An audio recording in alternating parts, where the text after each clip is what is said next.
Сәлеметсіздер ме? Қазақ халқында балаға қатысты наным-сенімдер өте көп. Қазақтар балаға әсіресе бала тәрбиесіне көп көңіл бөлген халық. Бүгінде сіздерге сол балаға қатысты дәстүрлердің бірі тұсау кесу туралы баяндайтын боламыз. Тұсау кесер сәби бесіктен шығып еңбектеуден өткен соң қас тұрып тай-тай басқанда жасалатын дәстүр. Бала екі табанымен тұрып алғашқы қадам жасауға талпына бастаған сәтте дана қазақ баламыз тез жүріп кетсін деген ниетпен сәбидің тұсауын кестіріп думандатын той жасайды. Ырымшыл қазақ тұсауы кесілмеген бала сүріншіп, болашақта жығылғыш болады деп пайымдамайды.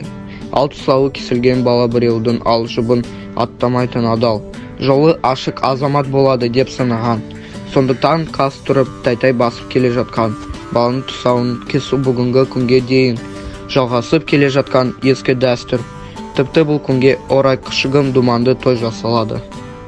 Дана қазақ баланың тұсауын ала жіппен, малдың тоқ ішігімен және көк шөппен кестірген. Ала жіппен бала ешкімнің ала жібін атамасын, ақ пен қараны ажырата алатын адал азамат болсын деген ниетпен кеседі.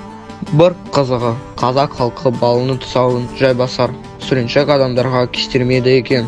Баланың тұсауын жиналған көпшілік арасынан шаруаға икемді, елгезек кемліш ширақ. Іске епті қасиеттерімен қызге түсетін қағылыс, пысық адам, таңдалып алынып, соған кестіреді.